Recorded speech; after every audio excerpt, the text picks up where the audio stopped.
promised here, and that there was no reason to expect this to be moderated or normal, or that this is going to tack back toward the center or towards anything that looked like traditional American politics.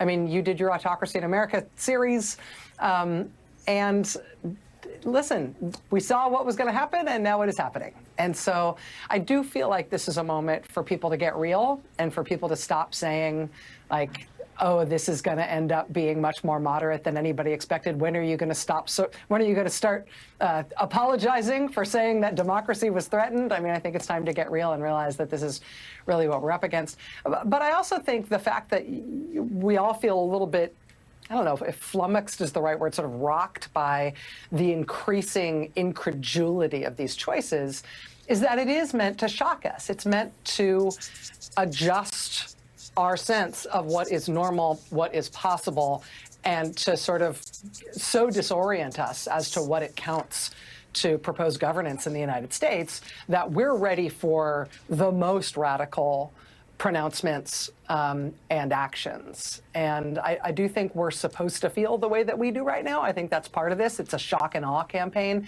against American traditions and mores. And that's, I think, how most of the country feels about it. I mean, I think to sort of sustain the military analysis, the Iraq war starts with a shock and awe bombing campaign. The war is a catastrophe. I mean, it doesn't connote competence. It doesn't signal that he will succeed in successfully demolishing American democracy. It does mean that we as a press still, every single time, chase the shiny object. And this week, the shiny objects are named Matt Gaetz, Tulsi Gabbard, and RFK Jr. Next week, they'll be named, or maybe by 9 o'clock, they'll be named Steve Bannon and Kash Patel, and they may be running the FBI. Those are the shiny objects. But the movement is propelled by this hatred of the Democratic Party and the media elites, but also a promise to deliver on the economy, on immigration. And the people in charge of those two things, one of them is an alleged child sex trafficker, and the other is, by her own telling, a dog killer. I mean, the competence may be where he gets sort of bollocksed up. I think that the idea of the authoritarian promise is that everything shrivels in government other than the will of the leader, right? So you don't necessarily put a Robert F. Kennedy Jr. in charge of HHS because you're hoping for great things from HHS. I mean, Matt Gaetz, among all the other things we can say about Matt Gaetz, he has explicitly proposed abolishing the Justice Department, not specifically just abolishing the FBI and the ATF, but talking about abolishing the Justice Department. I mean, Tulsi Gabbard, as the Director of National Intelligence, the idea that Tulsi Gabbard, in a normal circumstance, could get a security clearance to be like a Walmart-style greeter at any U.S. intelligence agency, let alone get past the security barriers, is insane. So you do that because you want the worst for these agencies, because you want the worst for the U.S. government, because you think that the U.S. government is worthless. That's part of consolidating power, to make the U.S. government nothing other than the leader and people who will do what he says. And there not being any repository of expertise, let alone, just general day-to-day know-how anywhere. So it's a sort of, I mean, as Steve Bannon used to say, it's a sort of Leninist project, right? Destroy the state. This is the cabinet that you nominate to not to run the U.S. government to do anything, but to destroy the U.S. government, so that the U.S. government can be fundamentally reimagined as something much more like a unitary, authoritarian, or autocratic, for lack of a better term, system. What are you looking at as the friction points? I mean, in the first Trump presidency, it was the firing of Jim Comey after he refused to, quote, see to it to let Mike Flynn go. Let Mike Flynn go. Comey says no. Trump embarks on a 4-year-long crusade against the FBI and the Department of Justice. I mean, to your point, Matt Gaetz is going to be in charge of the department, and an as yet named person expected to replace his last handpicked head of the FBI, Christopher Wray. He's sort of threatened Jerome Powell, who said it's illegal for him to replace me. I mean, where do you expect any friction between Trump 2.0 and the institutions that stand?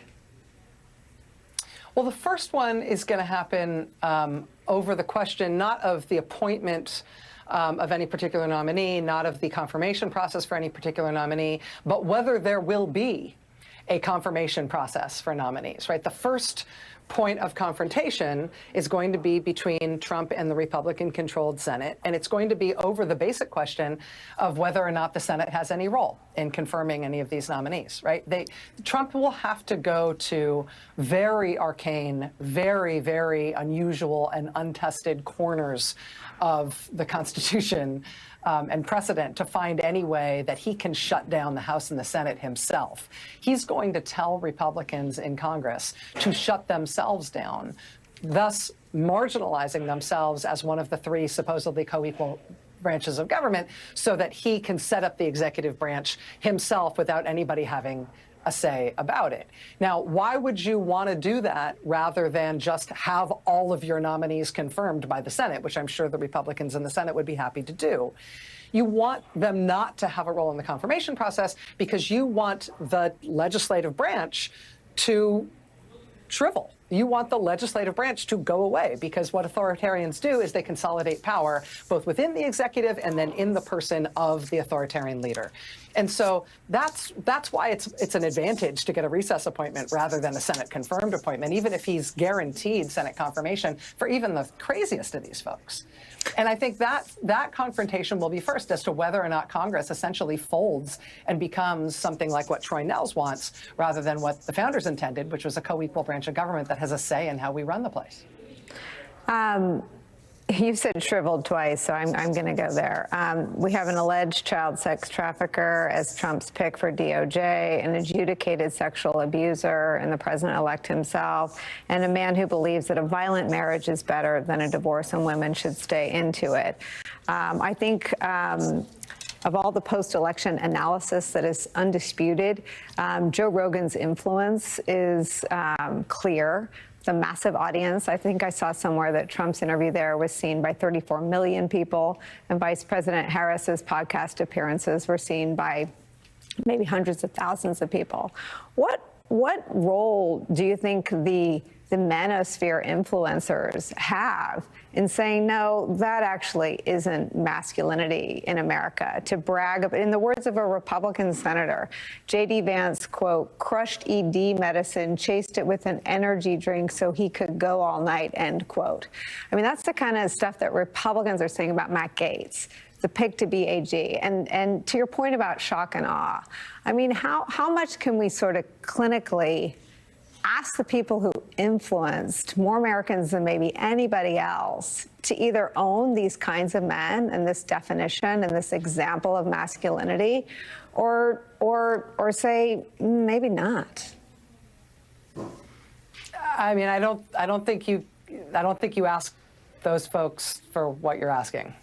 I mean, one of the things that we know from looking at the rise of authoritarians in other countries and throughout history is that there's almost always a machismo play, right? There's almost always a performative masculinity and dominance sort of pageant that goes along with it. And it's always ridiculous, right? I mean, you get like a schlub like a Berlusconi, or you get a schlub, frankly, forgive me, like Donald Trump, you know, or you get Robert F. Kennedy, who's like 160 years old, and he's like juiced to the gills and talking about how we need to get all the chemicals out of our food. And it's like, yeah, dude, could you say that with, like, I'm sorry, I can't hear you over the biceps, you know, in your seventh decade. Yes, I think he does push-up videos. Very Putin-esque, though, right? Who also rides horses in the winter without shirts on.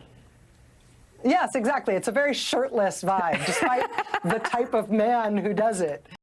And that's part of it, right? That's their performance of dominance. And that's why there isn't a female dictator who we put in the list of all of these things, right? This is part and parcel of how you sell strongman leadership, right? I don't need process. I don't need rules. I don't need traditions. I don't need anybody else who knows anything. I don't know anything, but that's what you love about me, because I'm just going to, you know, flex until my shirt sleeves fall off and get it done. And that's part of that's the sale. And so asking guys who have been selling this their whole lives, like Joe Rogan, right? Look at what his career has been up until the point where he got into his podcast. Looking at the people who have themselves been profiting off that kind of salesmanship in terms of what they have to offer. They're all sort of proudly dumb, right? Like, I don't know, but I know I don't know, and I know I could do a better deal. It's all the same shtick. And, you know, this goes back to gladiator times. Like, this has been around for a very long time. So no, I don't think those guys are going to have a conscience about it and suddenly decide to cash in against their own monetary interests. I do think that most people have critical thinking skills, right? And I think that most Americans are capable of answering to our better angels. And so I think there's an alternative to asking people to sign up for the sort of Dana White, Joe Rogan model, Hulk Hogan model of masculinity. And, you know, it's a matter of one side sort of prevailing over the other, not asking the other side to have a conscience. I still believe that, too, that people, if the better angel, you know, reaches them when they're home and they're not on their phones, that they can be reached.